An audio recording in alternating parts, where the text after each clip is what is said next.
ফেরত পাঠানোর সংখ্যায় ইতালিতে 50,000 বাংলাদেশি, ইতালিতে স্পন্সর ভিসায় জালিয়াতি, বাংলাদেশিসহ গ্রেফতার 44।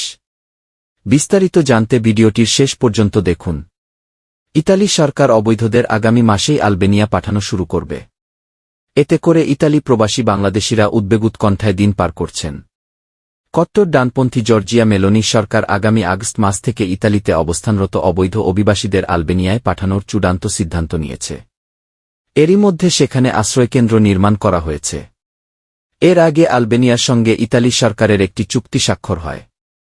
ইতালি থেকে আলবেনিয়ার আশ্রয় কেন্দ্রে পাঠানোর সংবাদে উদ্বিগ্ন ইতালি প্রবাসী বাংলাদেশিরা।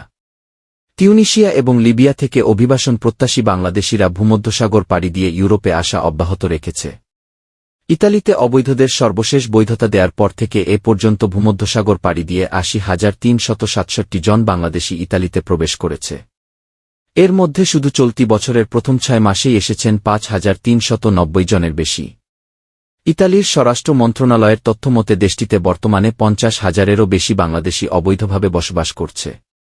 এদিকে ইতালি এবং মাল্টা জলসীমা থেকে গ্রেফতারকৃত ১৪০ অভিবাসন প্রত্যাশীকে শিগগিরই নিজ নিজ দেশে ফেরত পাঠানোর সিদ্ধান্ত নিয়েছে মাল্টা সরকার। তাদের মধ্যে সর্বোচ্চ ৬ জন বাংলাদেশি রয়েছেন বলে জানা গেছে। ইতালিতে স্পন্সর ভিসায় জালিয়াতি, বাংলাদেশিসহ গ্রেফতার ৪৪। ইতালিতে স্পন্সর ভিসা জালিয়াতির অভিযোগে ৪৪ জনকে গ্রেফতার করেছে দেশটির আইনশৃঙ্খলা বাহিনী।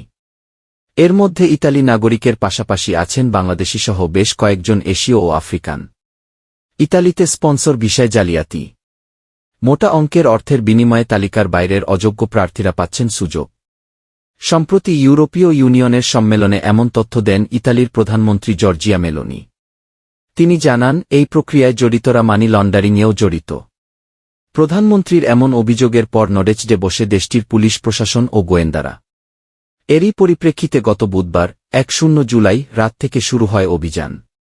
অত্যন্ত গোপনীয় এ অভিযানে দেশটির বিভিন্ন স্থান থেকে গ্রেফতার করা হয় ৪৪ জনকে। এর মধ্যে ৩ জনকে কারাগারে, ২-৪ জনকে গৃহবন্দী এবং ৭ জনকে অধিকতর জিজ্ঞাসাবাদের জন্য পুলিশের হেফাজতে রাখা হয়। তদন্তে চাঞ্চল্যকর তথ্য পাওয়ার কথা জানিয়েছে ইতালির পুলিশ প্রশাসন ও প্রসিকিউটররা। নাপলির পাশে সালের্নোতে অস্তিত্বহীন ও ভুয়া তথ্যে বিপুল অর্থের বিনিময়ে প্রায় ২৫০০ স্পন্সর ভিসা দেয়া হয়েছে। চক্রের সঙ্গে সরকারি আমলারাও জড়িত বলে জানা গেছে। অভিযানে দালালদের কাছ থেকে নগদ প্রায় ৬ মিলিয়ন অবৈধ ইউরো জব্দ করা হয়েছে। অভিযান আরও জোরদার করা হবে বলে জানিয়েছে পুলিশ।